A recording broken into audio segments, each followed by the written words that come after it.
Hello and welcome to post-tutorial 2 wrap-up. So today I am going to give you a recap of the activities that we did for pre-tutorial 2 and tutorial 2. All the activities and I'll emphasize the key learning points that we're supposed to acquire from all these learning exercises. Alright, okay, let's begin. Alright, so remember when you came to class, the first thing we did was to go and cut vegetables, right? How do you cut a tomato? How do you cut the potato into french fries? After a while, you're like, oh, don't know how to cut potato. Then everybody will start cutting in the air, like that. It's quite fun. Now, all that said, right, it is a struggle, right? So, I mean, you know how to cut a tomato, right? Just like that, right? But why did we have so much difficulty articulating that into an algorithm? Actually, it doesn't even have to be an algorithm, right? Even if I told you, okay, give me in plain English, don't need pseudocode, we also struggle, yeah? So some of you might be thinking, oh, no lah, I'm just a tech dinosaur, so that's why I can't do any of these things, right? Not true, I want to highlight this important learning point. Think back on all the people in your life that gave you instructions. Could be your parents, could be your teachers, could be your seniors, could be, maybe you did internship, your boss or whatever. How often do you get instructions that were unclear? So really, at the heart of algorithm design is the art of how to give clear instructions. That is really what is the key to it. So many of us, we struggle because, well, it is not easy to produce clear instructions for what is essentially things that we do very spontaneously, right? Tomato, just like that, right? But then to suddenly come up with clear instructions, very specific words on what exactly to do with precision, that is a whole new skill altogether. Because why? There is a translation process, okay, where we take what's spontaneous, what we do normally, and then we have to articulate that into very, very specific, clear instructions. That is not easy to do. That is a skill by itself. So you struggle with it, I struggle with it, everybody struggles with it. That's why we always suffer from giving unclear instructions to people. We always hear a lot of instructions that people give very, very unclear, right? It's a normal human experience. But here's the good news, alright? With practice, the more we keep doing this, the more we become very, very aware of our thoughts, of our actions. And this is good because then on a personal level, you can review all these things. On an academic basis, you can review the thoughts because, or at least the process of your methodology. Because last time it used to just be this empty silence, right? You just do spontaneously. Now you know how to articulate it step by step. Very powerful. And knowing how to do this, you will be able to do it. You'll be able to write code for the VBA or any other programming language when you finally do the coding. Yeah. So translation is not easy. To come up with the instructions to cut vegetable, also not easy. But the good news is this: the more we practice, the more we try, the better we get. Alright. So keep trying. That is the moral of the story. Let's move on to the second activity. Second activity was the gorilla card game. Yeah. Algorithm, right? Defeat the gorilla so that you can bask in the glory of the banana. Now, fun, right? That game was actually designed by my TAs. Isn't that amazing? So, what's the learning point from the game? Yeah. So, I know many of you do lecture 3 quiz, lecture 4 quiz, you struggle a bit like, oh, what is this? What is this? But notice when you play the game, the first round was a bit slow, right?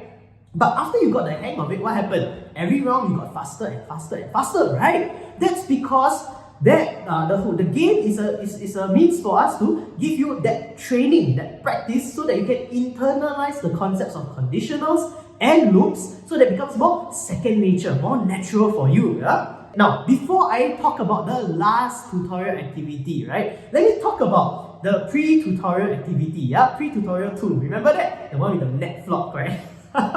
Now, isn't it interesting? Here's an activity where, okay, I give you 30 films and then I say, okay, can you categorize them, come up with a model so that you can classify them as horror, sci-fi, fantasy. And I know you go through the thought process and then you struggle, and then you come up with maybe a tree diagram, conditional algorithm. Then it looks maybe something like this.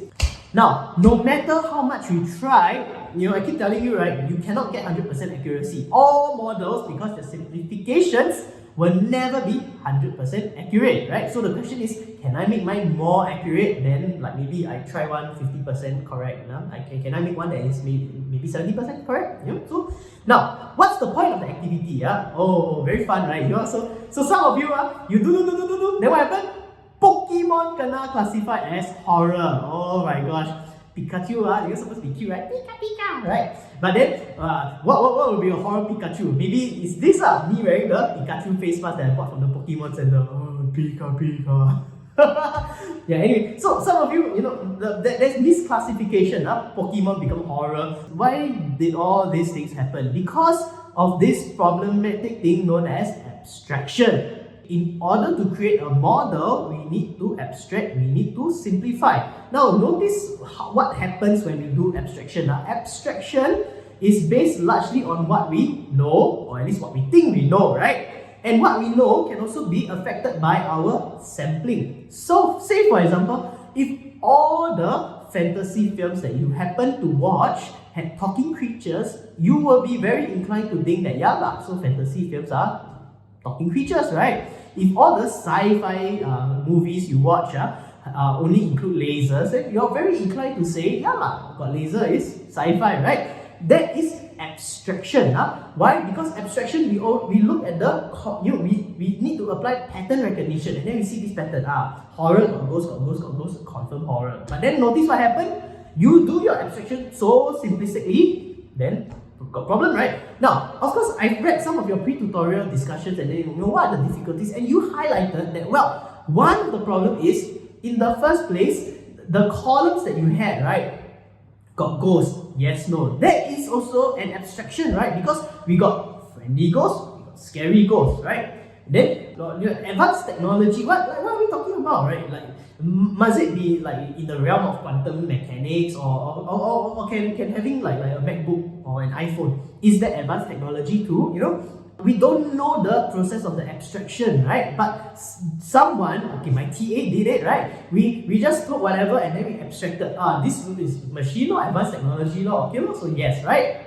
Right. So this is one of the problems with abstraction. Abstract too much, too simply, we lose the, what we call subtle nuances. And then you can see what happens, right? Then all your movies get badly classified. Of course, we can always keep saying, we need more info. Easier said than done. Because the reason why we abstract is because in the first place, sometimes we got too much info. Too much info, so what must we do? We have to simplify, right? Then you simplify, this is what you get, right?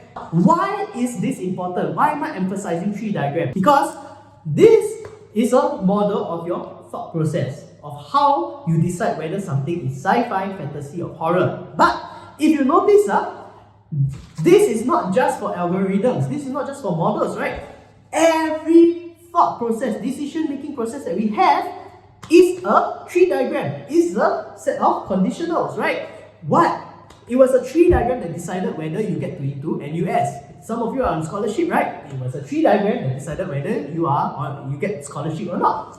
Some of you are thinking of going for exchange, right? Again, someone came up with a tree diagram conditional that will decide whether you're eligible or not eligible for exchange, right? Now, can go on over and over, but basically, all these decisions, it's not just algorithms, it is also policy, social policy. Who gets welfare?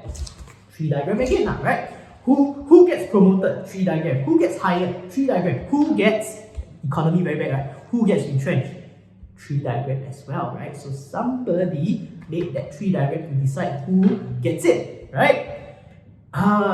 So that is why it is very, very important for us to be able to explicate our thoughts. Get used to the process of explicating our decision-making process, our thought process into this. Once you have it on paper, either in this form or this form, then we can review and see for ourselves what went wrong. And this brings me very, very nicely to our last tutorial activity, which was, you imagine you are human resource, right? And you are basically trying to come up with a tree diagram, a conditional, a model for deciding who to hire, right? What was the job description? Remember? You want to hire somebody, fresh graduates, To manage a team of engineers. Now, this question, I kind of knew where most of you will go, and true enough, most of you fell for it, right? You all say degree or major must be what? Engineering or business management. Why? FASS degree not relevant. Well done, no? You just put yourself out of a job, right? Now, okay, sure, I will grant you that some management jobs of engineers require some technical expertise. But let's say this is a generic management job. Do you really necessarily need an engineering degree? No, right? Do you really need a business degree or management degree just to manage people? No, also, right? You just know stuff, but doesn't really make you a good manager, correct? So your arts and social science degree can, right? Then why you put yourself out of a job? Right? You all did that. Okay, most of you did that in tutorial, right? Isn't it scary, right? Preconceived notions, right? Remember, who is eligible, who is relevant for the job? That is proxy measure. Remember what I said? There is an interpretive leap because there's a gap, right? There's a gap between the data, what all these things about like what degree and all that, and we are interpreting it to say, oh, you got engineering or management degree, then therefore it is relevant, therefore you are eligible, right? Well, you get the preconceived idea that should be the case, right? So notice how we like to so easily slip in a lot of false preconceived notions, false ideas, false assumptions. So easily we just put it into our tree diagram. That is why all these problems come about. Isn't it scary? Now, if it can happen to you and I, okay, we are all arts and social science majors, we should know better, right? Because we are trained to think very critically. And yet, we still fall for this trap. What more policy makers? What more, especially all the technical people who are not trained to be self-critical, right? What more them who are creating the systems because of Smart Nation to govern and manage our lives? Isn't it scary? So what's the moral of the story? In tutorial 1, we were aware of proxy measures. How we need it, but it is flawed, right? Tutorial 2, the key point is this. It is so incredibly scary how we just slip in our preconceived notions, right? And it's because of these things that we basically, where the danger of proxy measure in a lot of places is the danger of us projecting our own biases, okay, about people onto other people. That is the danger. Notice how quickly we fall for the trap. Now, it is because of this that in lecture 3 and tutorial 2 we emphasize that is why we need to use the conceptual tools of necessary, sufficient, and contingent.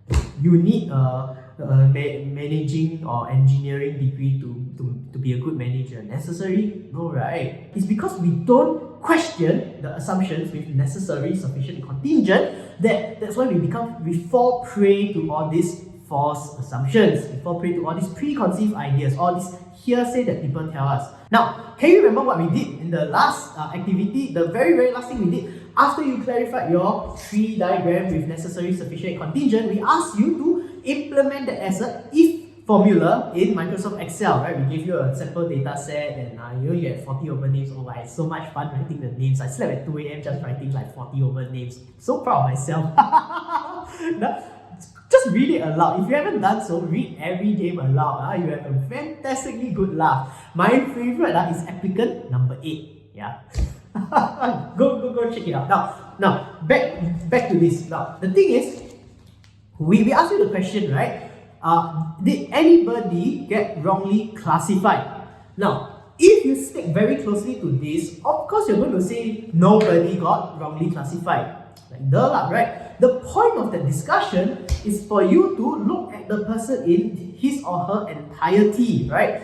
We know that, I mean, in general, you can say, we expect the person to have a high cap, have leadership experience, and blah, blah, blah. But we do know that there are, in the minority, people who are super exceptional leaders, right? They might not have joined a CCA, or they might not have a fantastically high cap, but they're very, very good leaders, right?